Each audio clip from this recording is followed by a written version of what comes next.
Welcome to I Feel Fat Today. We are back again. It's another Friday. I'm your host, Kelly Taylor, and I'm back again with a phone intro. No video intro, but we have a video episode. I messed up my schedule, and I thought I was going to have time to film a full intro how I normally do, but I am leaving a day earlier for a work trip than I originally anticipated. So apologies for that. I'm thinking next week we will be back to our regularly scheduled programming. So bear with me through that, and I appreciate it. Okay. Follow us on Instagram at I Feel Fat Today. Follow me, your host, Kelly Taylor, at Hello, This is Kelly. Go to our YouTube channel where we have full video episodes and subscribe. Every time a person subscribes to my YouTube channel, I Feel Fat Today, a fat person doesn't feel bad about their body. I was trying to think of something to say that was like an angel gets their wings, but that was all that I could come up with on the spot, which wasn't very good. So sorry about that. I should just redo this, but I'm not going to because time is of the essence. Okay, and leave us a 5-star review on Apple Podcasts. If you leave a review, I'll post it to my Instagram, give you a shout out, highlight you, and love you forever. Okay, really funny episode this week with my guest. He is a stand-up comedian, a great guy, really fun to go out on the road with. Please give a warm welcome to the very funny Alex Tomaselli. Oh, yeah. What's up, Tomaselli? Thank you so much for coming on. You're welcome. Hello. You're enamored by the animals, and they love you. You're like I am. Snow White. Yes. This St. Francis. I think it's St. Francis. Yes. He did that too. Yeah, St. Francis. I'm not Catholic like that, but you just know your saints. Yeah. My mom's super Catholic. Hello, friend. Oh, so what were you raised with? I was raised Catholic. I mean, I grew up believing that nonsense for a long time. So, okay, so you just said, well, I'm not Catholic. So I hear that, and I'm like, Anymore. oh, he wasn't raised Catholic. Oh, no, I'm like confirmed. I am a confirmed Yeah, Catholic. hell yeah. What's your confirmation name? I think it's Mario. Mario! Yeah. Wahoo! Yeah. I just saw the name. I was like, I can pick that name. You were like, you just love The Sopranos? Yeah, just love Italians. You just love Italians? Any representation of Italians, I'm there for it. So that was me, yeah. And confirmation. I'm not against. I am an atheist, but I'm not against religion like I used to be. I used to be like one of those asshole really atheists. like Yeah. Everything would be fun if we didn't have religion. Yeah, or if someone was like, I believe in God, I'd be like, why? And just really just pester them. You just get them with your logic. Yeah, just it's not hard, but I'm yeah, not. right. It's kind of easy to talk your way in and out of that. Yeah, it's just but no more of that. Everyone can do whatever they want. I like that. I don't really care if that makes sense. I know this is not a religious podcast. No. Well, it's because when someone asks me, like, if we're talking about religion and someone says, what are you? I say Catholic because I was raised Catholic, but like, I'm not a Catholic. You know, I don't go to church. If I had kids, I wouldn't baptize them. Yeah, like, I wouldn't. Yeah, I'm not a practicing Catholic by any means. Yeah, like, actually, I might baptize my kids just so my parents are like not annoying. But I don't know. We'll see. I don't want to have kids. Yeah, that's also the other part of it. It's like I might change my mind when I'm 40, but yeah, I don't know. So you're not Catholic now. Nope, I'm not anything. I wouldn't even call myself agnostic. It's more like I don't care. Yeah. About what is like I don't think what's up there judges us the way we think it does. Yeah. Let's put it that way. So I don't think it looks at us and goes, you have to believe this one thing. Yeah. You don't think it's a benevolent God? If it is, that's on that, isn't it? Right. Yeah. So like, I always thought about it. Yeah, I grew up Catholic, went to Catholic school, and I always kind of looked at it because it was a lot for my mind to like I couldn't put my mind around the fact that like we're here and we don't really know how, but there's this guy that maybe made us. I don't know.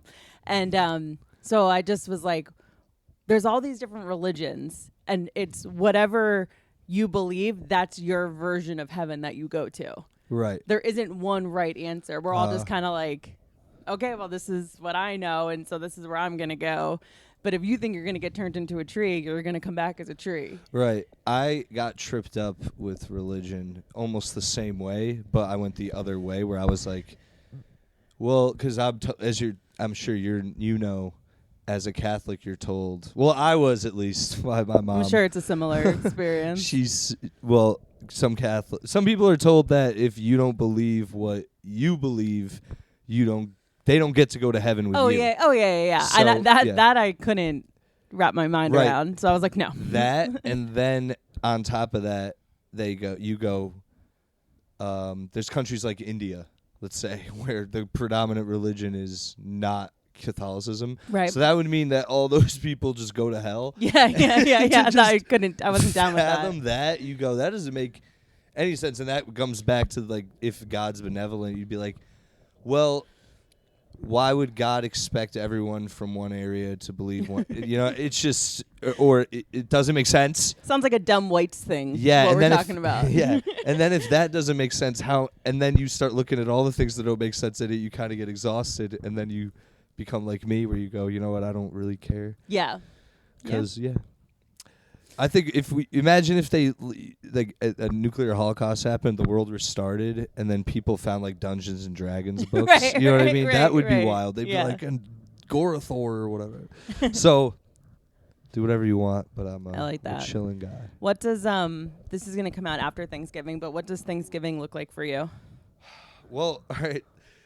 So Thanksgiving now looks like I'm just going to go to my mom's, and my grandfather's with my mom, and my cousins are going to come. It's probably going to be like 10 to 15 of us tops. Yeah. I'd say 10. Let's say 10 now. And that's fine. It's just it's very basic Thanksgiving. Yeah. Just turkey. I go for a walk in the park before, I smoke a little, and then I pass out on the couch. That's every year, my cousin's boyfriend comes up to me and says the same thing. He goes, "You do it every year. You eat, and you go pass out on the couch," and I do. We That's smoke your together. Yeah, Thanksgiving transition. That's what I do. But I want to say that because this is post-COVID Thanksgiving. Yeah. Before that, I had a very Italian Thanksgiving, which was on my dad's side when my parents were together and shit. Well, we went after they divorced, but anyway, it doesn't matter. On my dad's side, we had a thing where it was every other year was an on or off year. Does that make sense? Yeah, totally. Yeah. So on the on years, and the off year, no one would really. We would go every year. On the off year, about me and a bunch of my cousins would come. There would be about It's just smaller.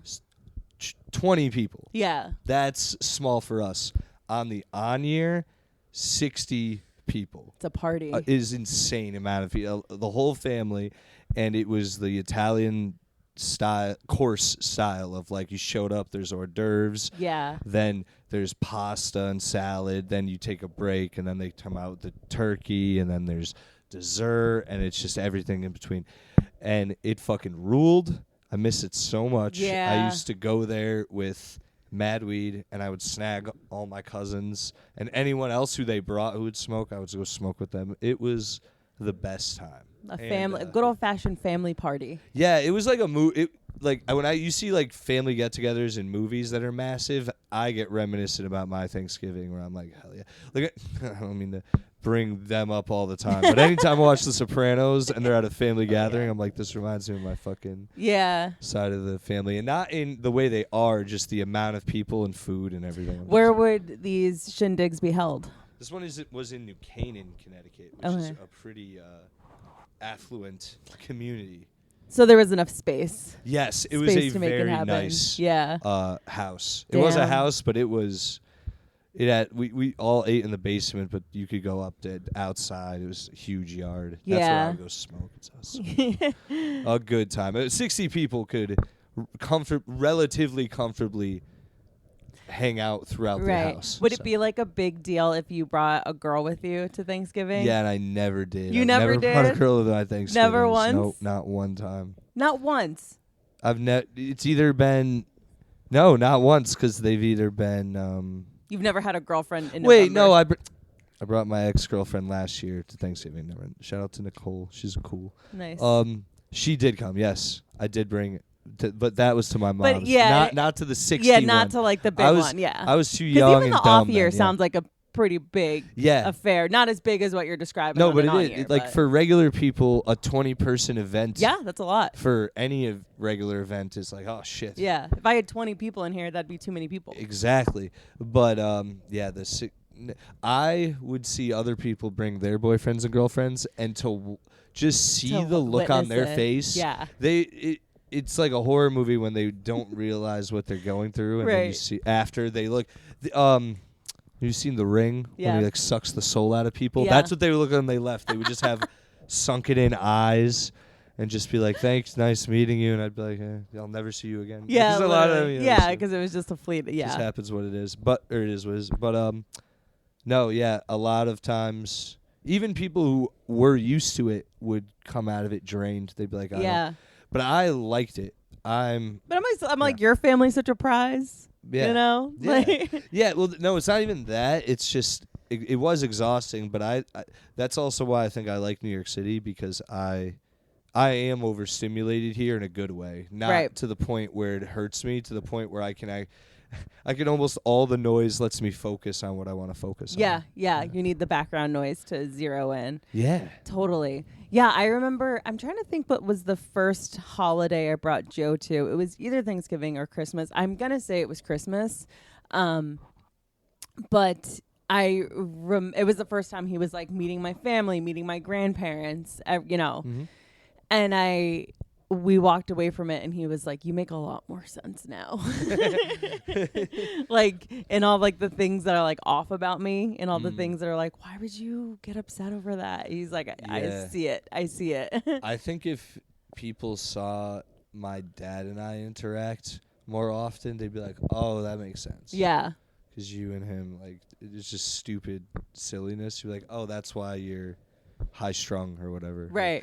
Not that my dad and I fight all the time. We just we easily provoke each other over nothing, and we don't even fight. We just say, we keep nipping at each other. We went on vacation a few months ago, and the first 2 days we were jet lagged. Yeah. We were.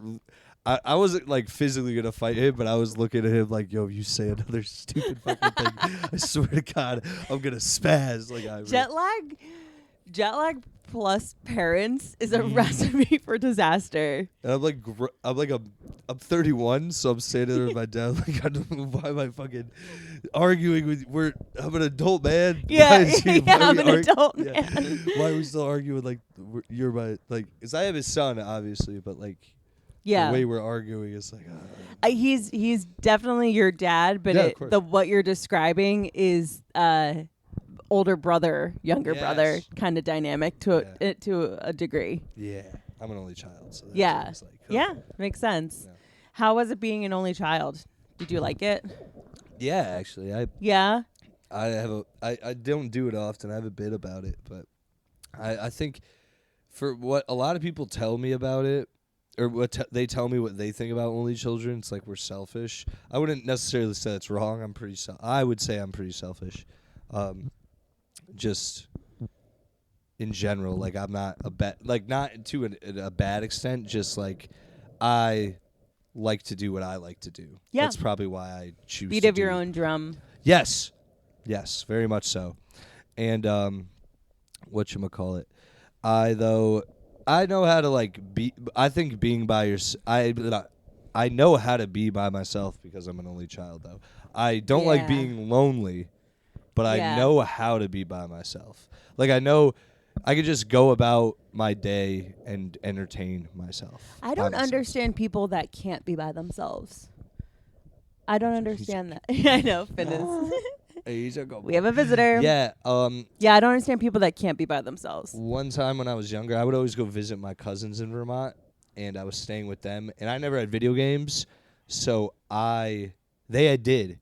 And I would just play them all day. Like, I'm good. Yeah, they would just and I remember one time, because I'm not nosy. I could just I can hear shit. I'm going to, listen. Mm-hmm. But my aunt was like talking to my cousin in the other room. I was playing video games. And she was like, you should bring him somewhere. He's like, he's probably lonely. And he's like, I think he wants to just play. She's like, no, go talk to him. See if he wants to. And my cousin came in and was like, hey, man, do you want to like go hang out and play or whatever? And I was like, yeah, sure, we could do that. He was like, okay, just because you're like really into playing this game. I was like, yeah, like I really like this. I'll keep playing if you let me. And they're like, yeah, we'll go out, because I think they just wanted me to get outside. Yeah. But I just remember them thinking I was like alone. And I was just like, no, I'm so entertained right now by myself. Like your aunt is thinking that you're like sitting there playing. Like, I wish someone would ask me to hang out, but you're so fine. I want to fucking. I'm playing Spider-Man, but yeah. And I also grew up in a neighborhood that I had friends streets over, and I had cousins, 6 of them, which is insane. Yeah. All under the same roof. Yeah. On the same street. And one of my cousins, Andrew, shout out to Andrew, I doubt he'll see this, but he's 2.5 years younger than me, so when we grew up we were very close. We're still close. He just lives in Virginia now. Yeah. So. Here's the thing that I've ascertained from Only Children, and the only reason why I have like as an opinion on it at all is because when I think about like the potential of having kids in the future, I'm probably 90% no, but then there's that 10% to me that's like, oh, I could have a kid when I'm older, but I'm like, the buck has to stop at 1. Like, even though ideally I would, give it a sibling, it's like, oh man, I think just I see myself having 1. Yeah. And I noticed, because my girlfriends and we talk about like dating only children and like what that was like, and they're definitely more selfish, blah blah blah. Oh, yeah. But I have a few feelings as to why that might be the case, but also it's only ever women that are like only children are selfish. I've literally never heard a guy be like, oh, he's an only child, watch out. Never once have I heard a guy have that opinion. That is true. I've now that you mention that, I don't have that. If a girl was like, I'm an only child, I wouldn't even think twice about it. Well, because I'm an only, but still, you know what I mean? I'll tell you what I do. I've explained this to everyone who says they're twins, identical twins. Yeah. I don't. You don't fuck with them. I don't want you in my life. You hear me? I don't want you treacherous creatures. Spawns of Satan. I don't like identical twins. I'll say it right now. What about fraternal? That's fine. What about fraternal, but they look alike? That's fine, but identical, like same DNA. Like when you look at them, you go, I see that. Like, not like, now that you say that you're twins, I see it. When you look at them, you go, you're twins. You're like, I need a separate egg. Yes. We need separate eggs. Don't you can't be shacking up in the same egg in when you're They verify their own bullshit.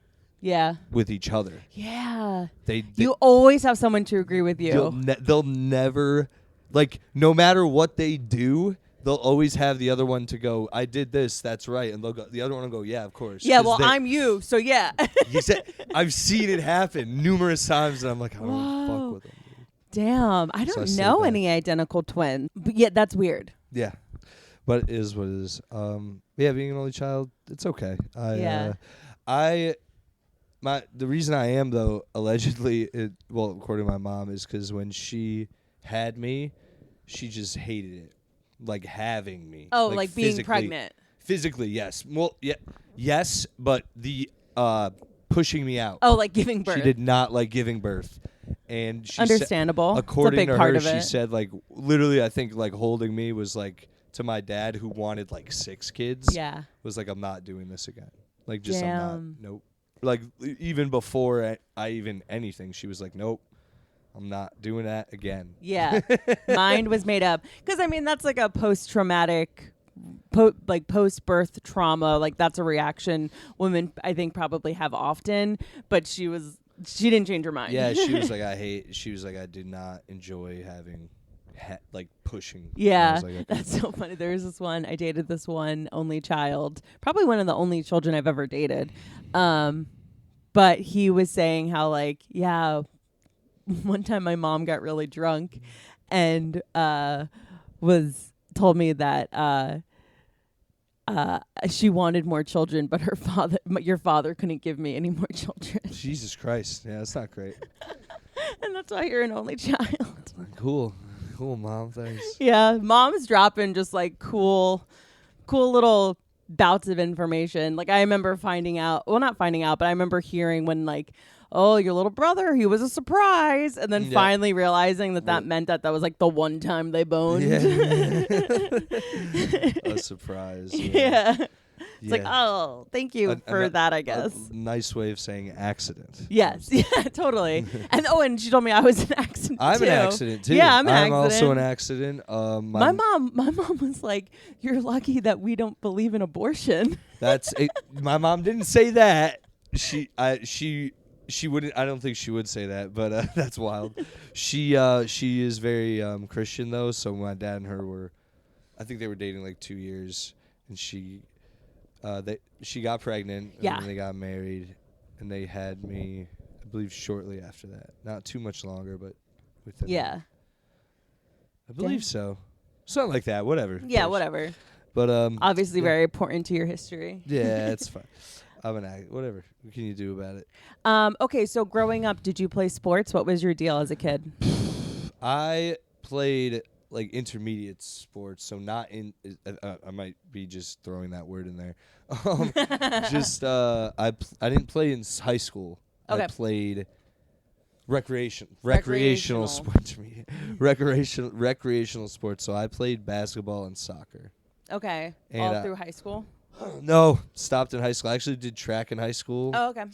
And didn't go to one meet, which still got credit. Yeah. Still got credit. Yeah, because I had a job, so I was like, I can't go because I have a job. They're like, well, you have a commitment to this, and I was like, but I get paid at my job. Yeah, yeah.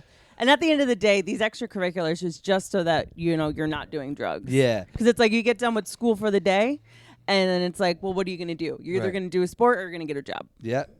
So I ended up doing that, but I was never too great at sports. I was thinking about this the other day. I would genuinely be playing basketball. You couldn't do this during, but soccer, if we were kicking their ass on offense and I was on defense, because you just hang in the back. Yeah. I would just sit there and like let my imagination wander, which was usually like I'd imagine what would happen if like a T-Rex ran on the field and just ruined the game. I'd be like, whoa, that was me. Like, just sitting there being like... Were you smoking before these games? No, that's the thing. That's me as a child, just being like, wonder what would happen if aliens came and just zapped everyone. It's but funny. I could get away. You know what I mean? Like, and that's me. That is me playing sports. It's funny you say that because I did softball and I was an outfielder for sure. And, you don't get a lot of action out there a lot of the times, and I would just be like looking up in the clouds, thinking about stuff, counting random numbers, and then like also wonder like imagine like a plane crashing nearby. I liked action movies and stuff, so I played guns even by myself, and I'd always think about crazy scenarios, cops and robbers, but you're just a dirty cop. Yeah, I would. Well, I had such a vivid imagination that if I watched like Star Wars, I would go outside after and like imagine I was like Luke Skywalker and fight one. We really would just be in our backyards doing that. Like I had toy guns, and I'm sure my neighbors would just be like looking out their windows and see a kid like running with guns. Like, hi, what the fuck is this He's kid? not playing with anybody. What is he doing? But I also, you just said it too. I just went out. Picture a plane crash. Yeah. Imagination. Oh shit! It was with. Oh no! Yeah, but that I don't know. I think it just was that I would always go outside. Yeah. And fight like imaginary people and imaginary stuff. That's another thing about being an only child is you got to use that noggin. Yeah. Yeah. Oh, that was it too. I don't remember much of third grade, but I do remember the teacher being like, "Alex, pay attention." Yeah. I'd be like, okay. Because you were wandering. And every time she said pay attention, specifically would imagine a scenario of like battleships getting attacked by water dinosaurs, like plesiosaurus. and elasmosaur and like the Leopleurodon, and I mean hours of this, just sitting there like staring ahead and being like, and she knew that you were, and they just be like, "Are you listening?" Like, "Yeah, sure." And just, am I not looking at you? Just going off. I mean, I still have memories of just that. I don't remember what they were talking about during this time. I think it was history stuff, and yeah. I think we were talking about this on your pod, but maybe this is why you aren't good for like an office job. Because if you're not like, if your labor is not you like having to be engaged, like, you know, throwing a hatchet or whatever the fuck you're doing, like you if you had to sit in front of a computer, you'd be thinking about water dinosaurs. Yeah, I would, exactly. I would just be sitting there like, I wonder what would happen if like John Wick came in here. right. Because that's where it is now. But yeah, I would be thinking nutty stuff. Yeah. Okay. All right. So you had a healthy imagination. Yeah. So did you have any fat phases growing up? Yes, I did actually. But like fat is relative. I think chunky, pudgy. I'd say so mine's on a lower level. I want to say that, but I'll give you in like weight. Like how the like difference. First season AJ Soprano. Yeah, getting there. Yeah, getting there. So, fun fact: I got arrested for selling weed back in 2013. You're a criminal. I am a criminal on paper. Yeah, whatever. Okay, I did it. Is what it is. Have I seen? No. Oh, sorry. So I used to sell. I got arrested for selling weed, and on top of just that, I got my bank accounts frozen. Oh. I got my cash seized. All the weed I had on me seized. I got expelled from college, and just probation. Well, that didn't come yet. That wasn't even there yet. Yeah. That's just and then drag all that.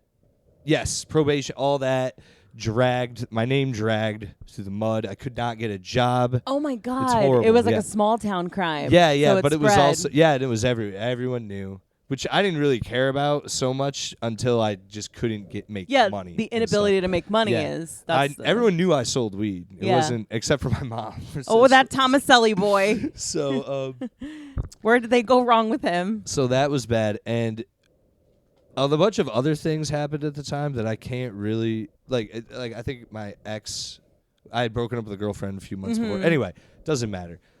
This all results in a bad depression because things are not going well. How old were you? 21, I believe, or 22. Okay, so early 21. 20s. I am 21, actually. I know I'm 21. Which also a rough age to get in trouble because you're going out for the first time legally. It was rough. It was not great. I'm not gonna lie. It really sucked. Very stressed out. Also had the weight of like going to jail at one point, but that went away relatively quick. Anyway. And I had to pay a lawyer. A lot of financial destitute with almost no way to solve it in Horizon. Everything's bad, is what I'm trying to say. I'm working at a grocery store at the time and a pizzeria on the same block.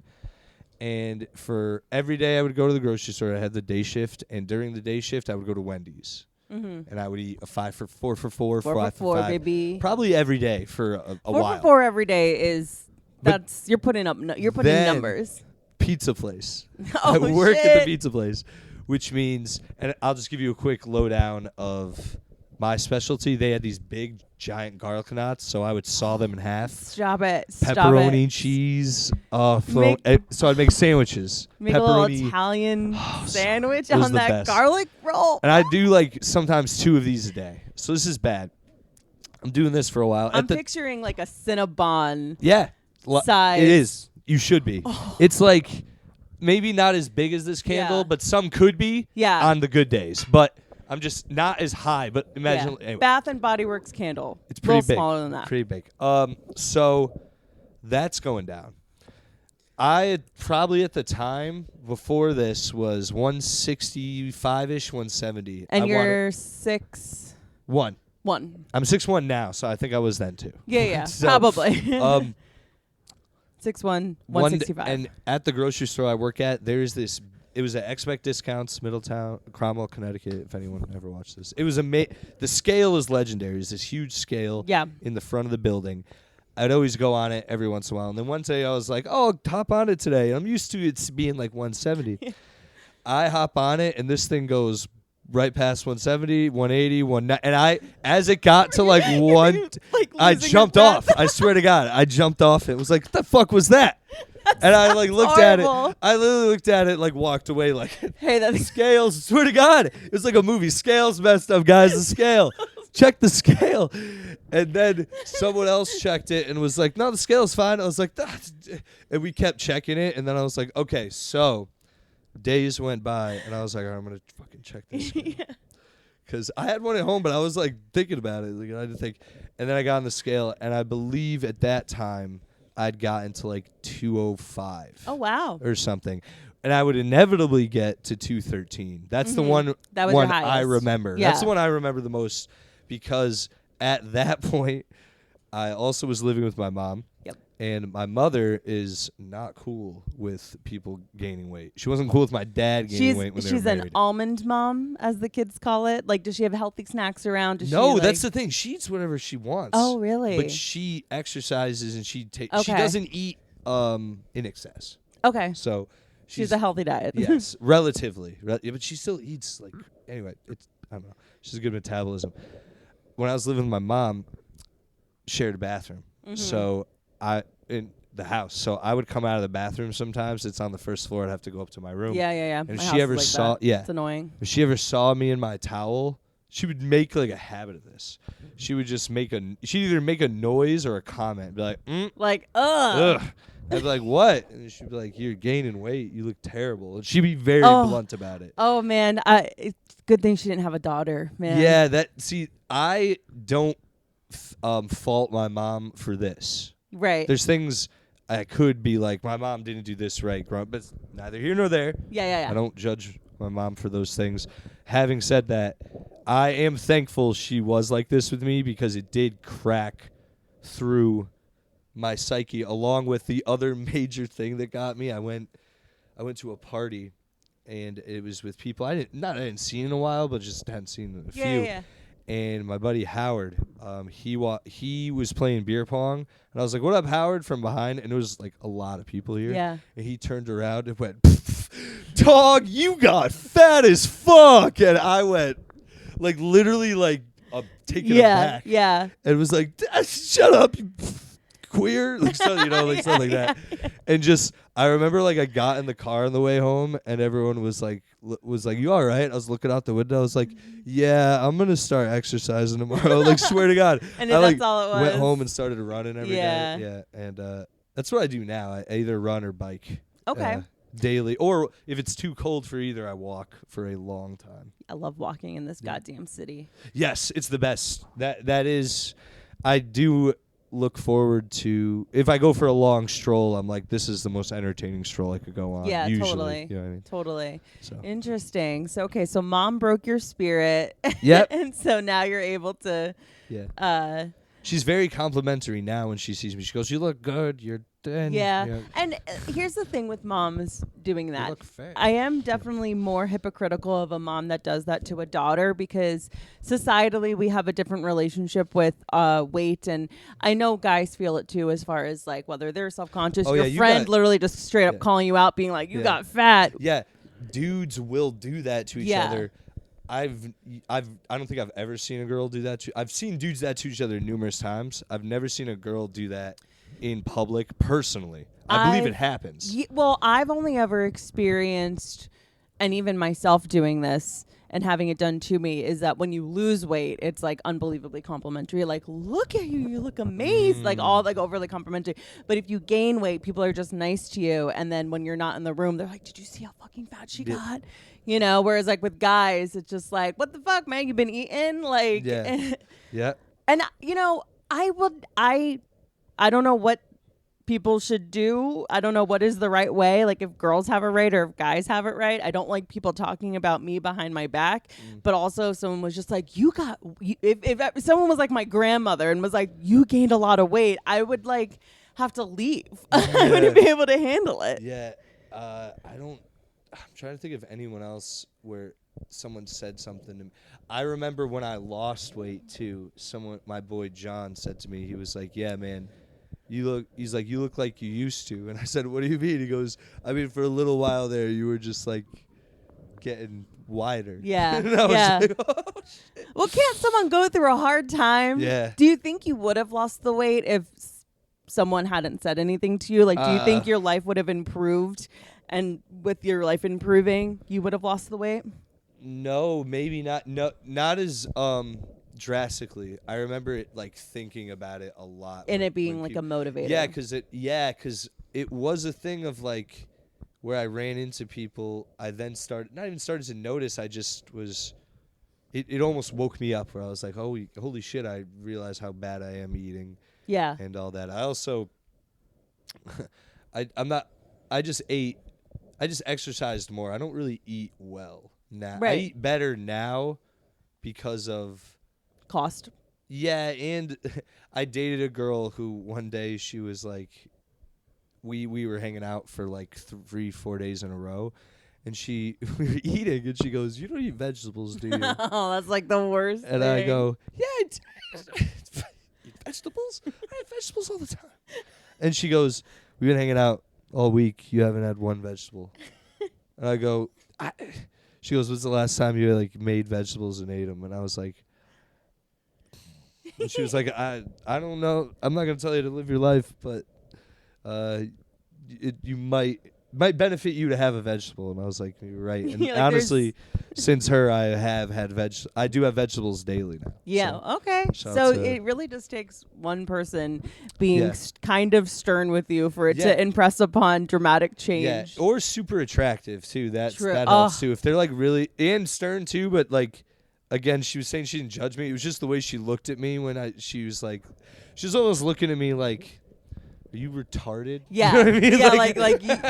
Yeah, you're missing something here. Yeah, like you might not be as drowsy or tired. You might be. Yeah, more you'll active. feel better. Oh, Stop, boy. Petra, Jesus. Jeez, Um, these freaking dogs.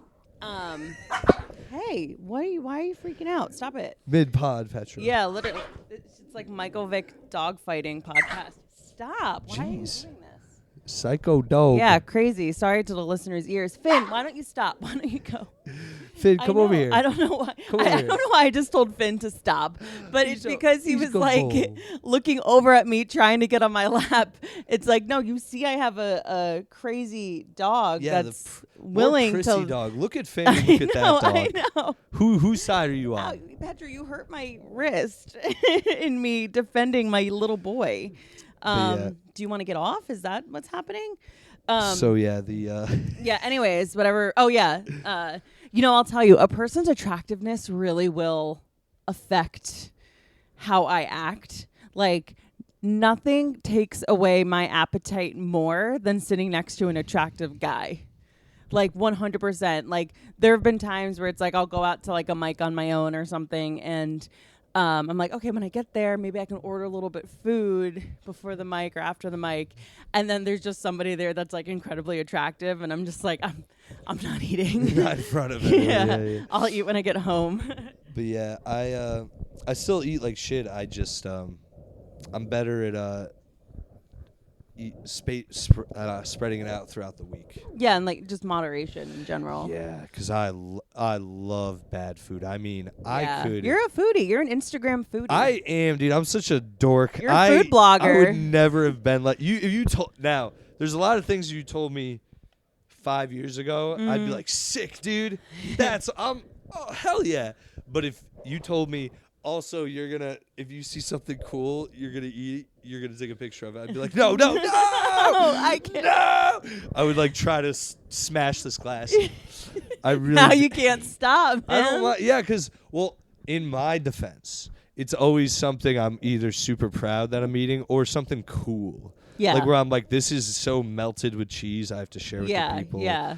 Or it's like just a place I like to promote because I know people do reach out and go, where is this? Where, are you or I've been there, yada, yada. And that's what I like to do. I can't help it. I have some friends in my life where if I'm in a given area and I think that they kind of know the area, I'm hitting them up for food recs because they're a food person. Like if I was in Connecticut, I'd be like, hey, I'm in this area. Do you know food? Oh yeah. And you might be like, I've never been to that part of the state in my life. Or, you have a bunch of recs. Because whenever we go out on the road, you always are like, oh, I kind of think I know this place over here. Rhode Island, and it's always good. It's always great. Oh, the Rhode Island pizza place was... Yeah. I forgot their name again. I think it's called Pizza Place. It's called Pizza Place. It was so good. But it's so good. It definitely, its namesake is right on, for sure. Yeah, it was the best. Okay, so it sounds like you had you were 20, 21, 22, seriously depressed because life was not working out. And so weight gain was to follow. And I'm wondering because sorry, go ahead. No, you're good. Well, just because now that I'm thinking about it, because my mom also, this is a lot of it's from my mom, but it's like growing up, she was also very she would tell me that when I was growing up, even as a child, be like, you're getting pudgy. You have to go outside more. Yeah, and I wasn't. God, she didn't have a daughter. I don't mean to keep saying this, but wasn't. I remember. Yeah. Yes. Too. But in my mom's minor defense, I'm playing very devil's advocate here. Yeah. My father was gaining weight, so she had a fear of me taking after my father, which I do not, thankfully, in that respect. But because he did fluctuate. He very much gained weight as they went on. Also because they were fighting all the time, and you're not in a good relationship, that can happen. So, there's that. But so now where I am in my life, I'm pretty happy with the way I look, physically. Yep. So, long and lean. Yes, I'm a fan, and the ideal. Yes. So I try to to maintain. I want to gain muscle at some point, but I'm so goddamn lazy. I really am lazy too. That I'll never know what it's like to be a guy that wants to gain muscle, but it sounds like something you have to really continuously work at. Yeah, it's at least another hour out of my day, and it's not like literally today I will rewatch Dungeons and Dragons, Honor Amongst Thieves. Yeah. Rules, but I'm just saying, again, I'm selfish. I like to do what I like to do. So if I have time and I'm like, oh, I'm going to relax, I'm going to relax. I'd rather do that than. But I know I eventually will do something. I'm just, again, I'm lazy. And if I had more time, again, I have time, but if I had more time to, really just carve that out, I would. I'd rather go biking and stuff. Yes. Here's my thing when it comes to, being more dedicated to working out besides, biking or walking, whatever. I need the barrier of entry to not be there. I need it to be so easy for me. So I'm like, okay, when I make a lot of money, I'll be able to hire a personal trainer. And if I have a personal trainer, I'm definitely going to go. Right. And they're going to show me what I need to do to work out. And I'm like, until then, right. I'll stick with, the occasional workout class and, walking over the Williamsburg Bridge. There you go. That's no minor feat. Yeah, I love it. I've ridden my bike over it, and that is back and forth, and that's a trip. In the springtime, really is when I do it. But I love walking over the Williamsburg Bridge, thinking of my set for an open mic and hitting an open mic in the Lower East Side. It's perfect. There you go. Especially because walking, for me at least, gets my brain going, gets my imagination creeping up, and I live in a windowless room right now, or my bedroom, and if I don't go out almost first thing in the morning, which I have to keep reminding myself, I slip into a depression. Totally. You need a happy lamp or a happy light. I have lights. Don't get me wrong. It's just when you first wake up, you just lay there. Oh, and you're yeah. and then it just get on the phone and it's. Yeah. Oh yeah. But no, I do have to keep doing that. I really have to get outside. I don't know why I'm so. Anyway, you're human. I know. Not to be annoying, but I think if anybody were in a windowless room and I wake up in the morning, I have a window right there. I wake up and I'm like, another fucking day. And having an animal gets me out of bed because it's like, I gotta walk this. Even though he's just as bad, he'll sleep in longer than I will. I'm trying to. I've gotten away from waking up because I used to wake up and not say. I don't know if it was probably like I hate myself, but I remember waking up and being like, I don't want to do this every day. Yeah. That was for like certain jobs I had. Yeah. And I don't do that anymore. I really like my life. I just need more money.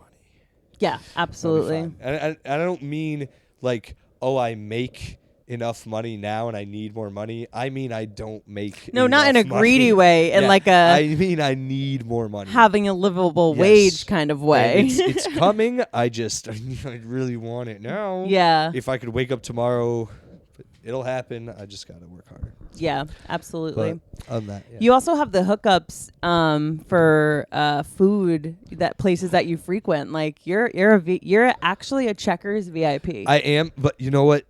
I'm gonna post about this soon on my Instagram. So if I don't, and someone else sees this, I haven't seen Samira. Who, if no one, little backstory. I go to the same Checkers all the time, and there was this girl there. This woman. It's a grown woman who we became very fond of each other, not sexually as far as I know, human to human.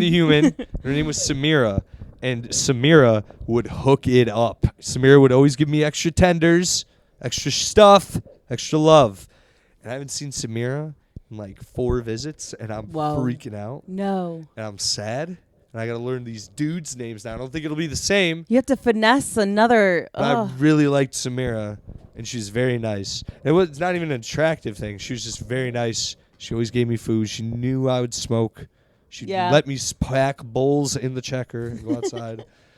And she's very nice. She's very cool. And I miss her. So shout out to Samira. You should write to corporate and be like, Where's just Samira? so you know, at your Bushwick location, Samira whatever is the best employee. Give her a raise. Yeah, and I went recently, and don't get me wrong, the Checkers there, it's still doing well. They still are very cool. Yeah. But without Samira, because I used to see her I would come in drunk, high. Yeah. I mean, all hours when I first got here. I mean, like between after open mics, it was my go-to because it's open till 5 a.m. Yeah. It's always good to go. And I would stumble in. And she was always there and be like, what can I get you? And I'd be like, look at this. Look at this shit. Did you go from living at your mom's house to living in New York? Or yeah. Well, I lived by myself for a while. Not by myself. With roommates and friends for a while. And then when I was living with friends for about a year and I couldn't live with them anymore. And then I was dating someone who I couldn't date anymore, and that all fell together at the same time. So I didn't have time to find a new roommate or go anywhere else. So I ended up living with my mom. My mom was cool with it. And I was eventually going to live with my friend Josh. And then I was like, I don't want to be in Connecticut anymore because of numerous reasons. Connecticut, you can just say Connecticut, you can figure it out. But, no, makes perfect sense. You would want to. You're just saying I was living in Connecticut and I wanted to go to New York. Okay. So, and then, a lot of things were comedy. I was like, fuck it. I'm doing a lot of comedy. I might as well just move to the city. Like, felt like I had hit the ceiling of comedy. Besides being a regular at a club in Connecticut, which doesn't. You got to come to New York to grow. I just said, fuck it. I'm just going to go to New York. And that was So I guess because when you were living out on your own, I feel like living on your own in Connecticut is different than living on your own. And when I say on your own, I mean not at mom's. Living on your own in New York, it's like, I remember I was, I always had like a lot of chores and responsibilities growing up. But I don't consider going to college as like really living away from home. It was my first time, but you have like meal plans and cafeterias. I'm hungry. Let me go to this place that's designed to feed me. Whereas when I moved here in 2016, I was in my early 20s and I'm just like, oh, okay. All right. I guess I'll go to the grocery store, even though like, it just was weird. Now it's just like, no, I have to. Yeah. This is my money that I'm spending the groceries on. Like it was a different ball game entirely. And also in New York, I mean, the best food imaginable. There's tacos everywhere. The best food money Pizza, can buy. It's everywhere. Yeah. It's in the street till like whenever like you want. after midnight usually too. Yeah. I was walking. I got tacos last night walking home at like between 12 and 1. Yeah, I did that recently. It was between 12 and 1. My one friend lives on the other side of Williamsburg, so I just was walking from one side of Williamsburg to my end on a Saturday night, walking down Bedford Ave. It's like a dinner and a show. It's just so, I love the energy of it. Pass a taco truck, pick up a nice quick tostada, continue on your walk home. It's if you the go best. by Martha's Bakery, which I frequent often. You're a fan of Martha's? I love Martha's Bakery. Why, I do you do not like No, Martha's? I'm not someone that you're like they're too mainstream. I have one on either side of me. Right. You know? And no, it's not a mainstream thing. Believe me, I was psyched when I was so hyped when they like opened up. I was like, "Oh, this place is awesome."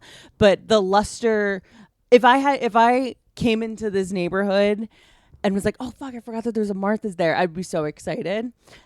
And sometimes you can get some duds from Martha's. Some of the cakes taste a little chemically like, but you know what slaps and is good 100% of the time? What? Of many things, but number one for me is their goddamn cupcakes. Oh yeah, they're so good. Tuesday night they have like Monday. It is Monday. Right. Yeah, Monday is $2 cupcakes. cupcakes. And but then I haven't pies are seen the another sign night. outside of the door. I hope they still have it. There's pies, another slice of pie. Yeah, slice of pie for $3.50. Another shout out to my ex, who I actually like, Nicole. She shout out to Nicole. She and I, when I moved here, she would come visit, and we would always go to the movies and then go to Martha's at the one you could like sit down in. We could sit down. Yeah, in you both can with sit the down. Bigger Yeah. one. And yeah, I really like a good bakery, and they really. I also feel like they hook it up. Like I ordered a slice of pie, which was like, I think like between $7 and $10. Mm-hmm. But it was like when I got it, I was like, okay, this is like. Yeah. I expected it to be less than this, Right. especially for the city. But yeah, I really, I like this area. I want to eventually live here. Yeah, totally. That is my. You could call it a goal, but it's whatever. Manifest, whatever. Hell it is. yeah, manifest destiny. But I like this area a lot. Pivoting a little bit, I'm curious. Have you seen the discourse online about Matt Rife's newest special?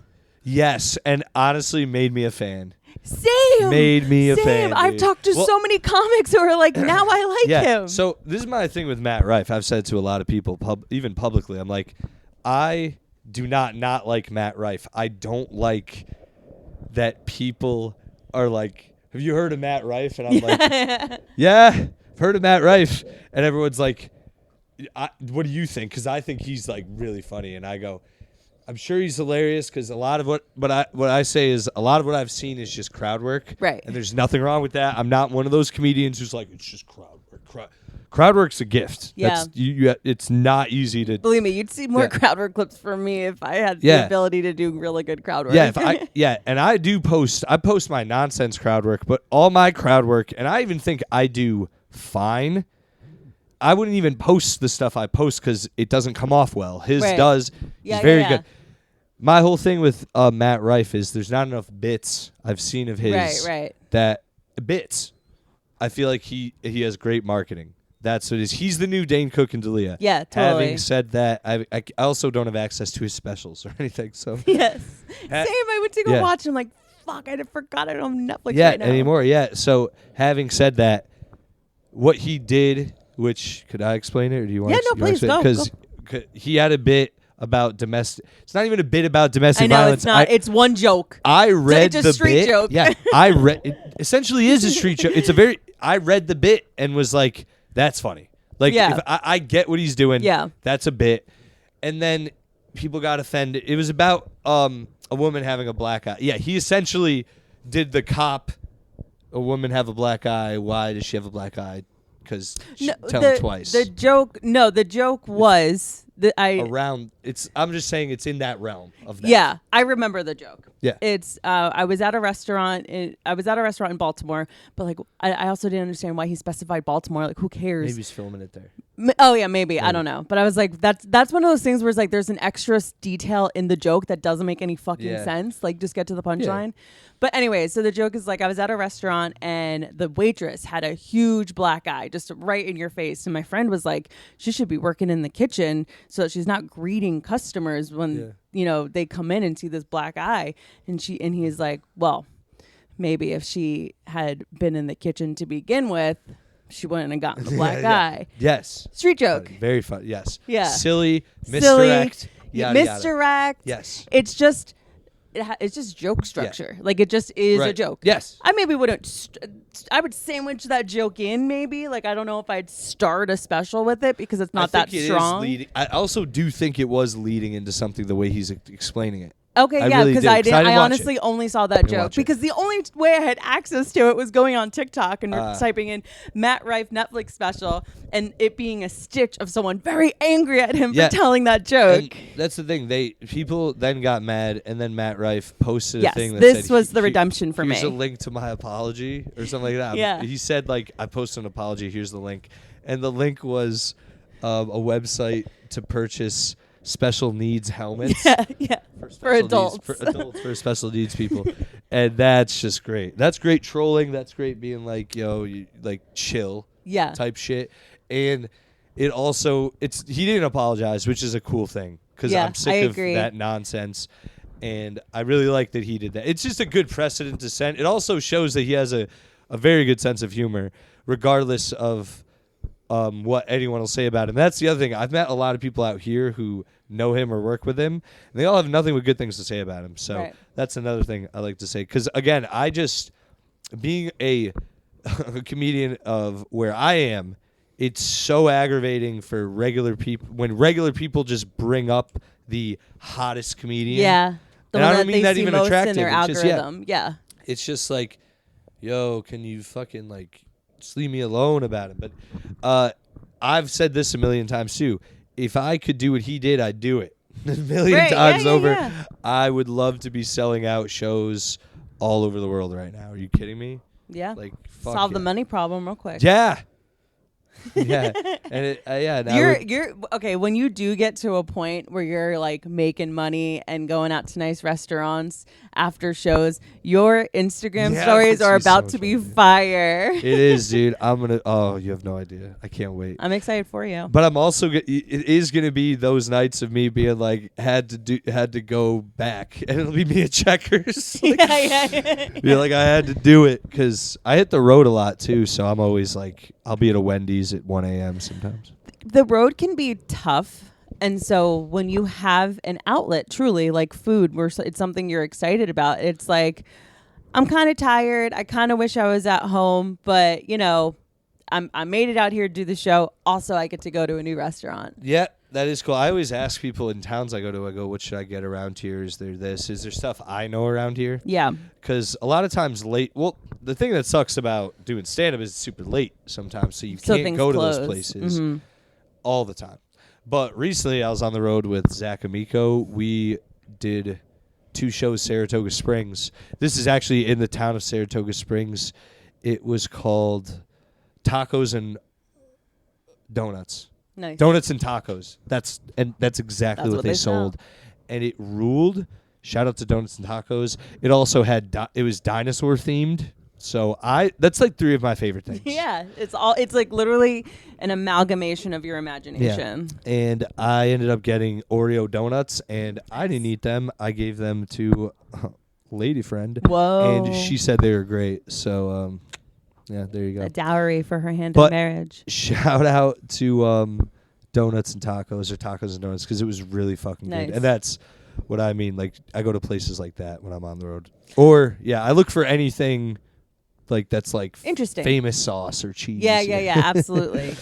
Going back to Matt Rife, I'm curious, like, what are your thoughts about like the discourse of like, oh, he's just handsome and that's why he has a following. Like, do you think that's a thing? Like, because I go on Facebook and I'll see like a random people from high school that are all women that are like so excited to see Matt Rife tonight, and I'm like, oh wow, like he is as popular as people say he is. Like people that don't know comedy listen to his comedy, which is also a problem, and which is why if you can amass a great following, but boy do they turn on you because they feel betrayed. Yeah. So my thing, I was at a wedding this past weekend, and I was the plus one with my friend Sarah. My other friend Sarah, they're both Sarahs. They both have come to see me numerous times to see stand-up. I know they're not huge fans of stand-up, but they do enjoy it. Yeah. Actually, and you're a friend. They are. One of them more than the other. I'll say that. Having said that, they are going to see Matt Rife. I know they don't go to see a lot of famous people. They're going. Yeah. And I said, why are you going to see him? And instantly they went, he's hot. Like, right. Almost immediately. And I'm not saying that's the only reason to go see him. But it doesn't hurt. There's two ways this can go with comedy, like with doing stand-up the way it is. You should be funny no matter what, but if you're super funny and are interesting to look at one way or the other, it helps you. Right, yes. Like Stavros Halkias. Yeah. Perfect example. He is not traditionally an attractive man. Right. He's not. But he gets bitches. Yes, and it was very funny, and also he looks a certain way. Yeah. He just has interesting. Yes, he has an interesting look. So that will carry him a long way. I think your boyfriend, Joe Gorman. Yeah. He's got a look. He is it's a matter of time. He's a very interesting approach to stand up, and interesting looking man. Yeah. Yes, he's a very interesting look. Yeah. So I don't think I'm as attractive as Matt Rife, but I think I'm a decent looking guy, and I know in the realm of stand up I look better than most stand ups. Right. So I don't think I placate to that on stage too much, as I don't bring up like, oh, I'm gonna try. I can talk to women easier and than not most be stand-ups. off-putting. Yes, I do use that to my advantage. Like, and I don't mean like I try to get pussy from doing stand up. Yeah. I mean, I have a bit I think you've seen me do it where I talk about like women's toy boxes, right, and stuff. So I know that the way I look, the way I talk about it, when women see me talk about it, they're like, oh, this guy isn't he's not he's not a weirdo talking about it. Yeah, he's saying something I relate to. It's not something that I'm creeped out by. Yes. That's true. Yeah. That's so true. There's that. That's what I'd say. And Matt Rife is very attractive, objectively, I'd say. He's just like bone structure. And everything. He's good. Like you could say what you want about whether his lips are fake or not, but fake lips, fake chin. I've seen so much shit on the internet about this. I'm like, you guys are so scary. This is the thing too. It's not Matt Rife's fault that they're doing this. You know what I mean? I know. Like he plugged into the algorithm. He knew what to do. He played all the right cards. Yeah. And all power to him. Like, again, I wish I could switch spots with him. If I met him tonight and he was like, you want to come on the road? Immediately, I'd go on the road with him. Immediately, yes. It's not even a question. But, I do. I also saw, I think I know what you're talking about, too. And I think there was an article about him being like, it doesn't help me that I'm attractive. Right. It definitely does. Yeah. Especially it clearly does when a lot of his fans are attractive women, younger women. Mm-hmm. They're all throwing teddy bears. Women of all kinds. Yeah. Yeah. He does placate to that. And there's nothing wrong with that. He's the new Dane Cook, Chris D'Elia. Oh, I was obsessed with Dane Cook when I was young. I would have been so into Matt Rife if I was in high school. Exactly. 1,000%. Dane Cook was the first comedian. Yeah. I remember the Kool-Aid bit. He got everyone with his YouTube stuff, Burger King, all that shit. MySpace. He was huge. Exactly. He's the first comic I was exposed to who was like rock star level to us. Yeah. You know what I mean? It wasn't like, oh, that's Chris Rock. Chris Rock is in his 30s or 40s. Right. It's like Dane Cook was in his 20s, I think, maybe early 30s. Probably late 20s, early late 30s. And he was crushing it. We loved him. And I still love his old bits. Same. I would sign off on a few of them still. His new now I've rewatched some of his stuff and I go, I can't believe I thought this was entertaining. That's that. But your taste also changed. It's also changed. But I also liked Chris D'Elia at one point. I liked Chris D'Elia at one point too. Yeah, his first special, Incorrigible. Yeah. So fucking funny. I thought that was funny too. Yes, it feels so good to say that out loud, man. Yeah. I feel like I can't say that, not because it's like, oh, Chris D'Elia is canceled, whatever. He's a monster, because it's like that's embarrassing that you think unfunny Chris D'Elia is so funny. He's so unfunny now. It's weird. And but Incorrigible was a good special. Yeah, and that's what I mean. Unfunny now. I just don't pay attention to him now. I literally could give a shit what he does. I think that he sucks. Yeah, I think he's cringe. Yeah, he's very cringe, and he probably did be inappropriate. But anyways, yes, but he's filling that slot. Hopefully, he doesn't go. Apparently, he's into older women, which I also am a fan of. But wait, who? Matt Rife. Oh yeah. So every time with Chris D'Elia, I'm like, no, yeah, exactly. Dane Cook, as we all know, is. Yep. Whatever, dude. And listen, whatever you want to do, it is what it is. I definitely trust a guy. Obviously, I trust a guy more that's into older women. Yes, it's it keeps happening by accident. I don't even realize it. I'll be talking to these chicks and they're like, "I'm older than you," and I'm like, "Cool." Yeah, I don't really care. Also, I'm 31. Yeah, I'm 31, so it doesn't bother me at all. Yeah. But my thing, did you hate when you see like a young comic who's like 22? It's like, I was on a date with a girl the other day and she was like almost 30, and you're like, shut the fuck up, you fucking dork. I know. You're lucky that girl talked to you. Yeah, it's like that's not old. Like, yeah, it's not old. Yeah. I'm 23 in my mind. Yeah, I think now I'm 25 in my mind. Yeah, I'm 25. Yeah, I used to think I was 18 up until I became 30, I think. And then something happened. But when I have a roommate also who is 21, he's 10 years younger than me, and he calls me old all the time, and I don't really want to. I'm joking. I love him. He's a nice guy. Yeah. But sometimes I'm just like, you fucking idiot. Like, you'll be lucky to get to 31. You know what I mean? Like, not lucky. Yeah, like, yeah. If you make it to 31, you should be happy. Totally. It's a gift. It's a gift. Yeah. But yeah, interesting. I think we're kind of aligned in our feelings, and I wanted your perspective on Matt Rife, just given all the heat that's been going on about it, and it's so funny. He's the man. I guarantee you, a lot more comedians who we know feel the same way. Absolutely, literally calling someone retarded without calling them retarded, without having to say retarded. Yeah, he called them retarded. That's what he's saying. He's like, you're retarded. And just hilarious. So my whole TikTok today, my whole TikTok For You page has just been, here's why Matt Rife is wrong for talking about domestic violence. And then his response, is this real? Is this real? Yeah. And I'm like, it's like when it's like when the TikTok lesbians canceled Ashley Gavin on TikTok. Like, you guys just don't know comedy. Yeah. You know, like whether it's good or bad, whatever these things that we're commenting on, the art of it, whether it's good or bad, is comedy. And so if you I don't think comedy is for you. Right. I don't think it's for you. Yeah. It's not a safe space. No. You know, and I totally have heard jokes that hurt my feelings. I've said jokes that I've hurt other people's feelings, but none of it has ever been intentional.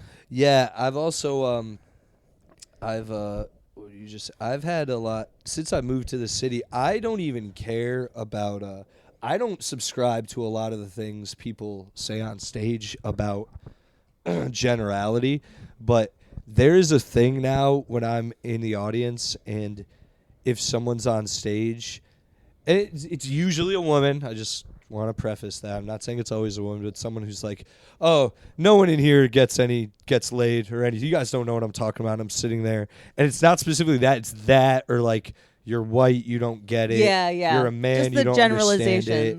You're Mm. probably a Messiah. And I just sit there and I'm just like, I'm not, but you're making me like, like it just gets so aggravated with being told like what I am, and I'm like, I'm not really this. Why do you rope me in with the bullshit? But and maybe this is where you're going, but I feel like when so many people are like against a comic for making a joke, it's like, well, you people all are like this. Like you all like are just not into comedy. Yeah. If you're having these feelings. Yeah. It's so weird when people who you see at open mics do crazy shit, or just aren't the moral compass that they project. I think I don't want to get into it because I'm not an expert. Like a comic, when you know a comic isn't the person that like everyone else thinks is like this like do-gooder, has a good conscience. Like I'll give a perfect example of just what we've seen recently. If anyone watches this is a comedian or watches comics, there'll be comics who are like dick joke, sex joke, dog joke, computer joke, and then Israel-Palestine happens. Yeah, totally. Yeah. And they're all of a sudden like dick joke, dog joke.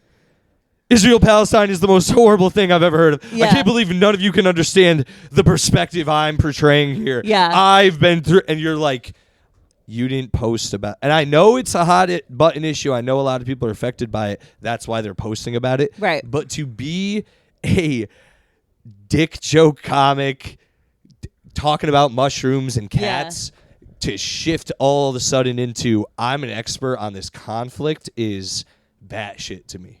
Yeah. I also was like watching people post a lot, and I'm like, I wonder when this will peter off. Like who will be the ones that are going strong, still talking about it. And I'm not saying it's not, obviously it's not something, it's something worth talking about, but in the realm of seeing our peers do this on social media, it's like, you're going to get tired. This is going to be just like the BLM protest that you always posted about, and now you're not. Same thing. Exactly. And this one's just so divisive.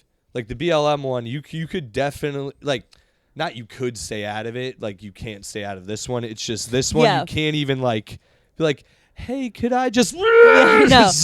Jesus Christ. You, like, open the door, and it's like...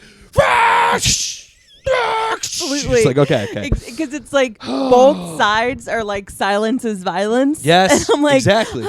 And you can't even... And then if you say anything, you go, so I have a perspective... And it has, and I don't think either of you are right. And then they're like, "What? This goes back to," and you're like, "Jesus fucking Christ!" So this is why I am like the goys. We stay out of it. Yeah. Like I'm Catholic. Yeah, exactly. I've never been more related to Christians in my life. Where I'm like, stay out of this one, man. This has nothing to do with us, I guess. Right? Yeah, right? I mean, not us, but I grew up like that. So it's I didn't grow up in it, but it's like that is a. I'm just sad it's happening. I'm sad it's all happening. I am too, but I want comics to just be funny. I don't want that. I don't understand this moral high ground of, oh, I gotta do this. Like, can't we just tell jokes and be silly? Yeah, I just want to send my money places. If I have extra money, I can send it to efforts to help people. Yeah, if you really want to do that, of course. But creating code, generating code in the algorithm, I don't think. I want to buy tacos and not think about it. Hell yeah. I mean? That's me. Not the conflict. I mean, like, I don't want to think about the fact that I bought tacos. Yeah, no, I know exactly what you mean. I want to be at a place where my relationship to $20, I want my relationship to $500 to be the same. That's where I want to be, which I did the math. It's like I have to make like $1.6 million a year for $500 to feel like $20. Yeah.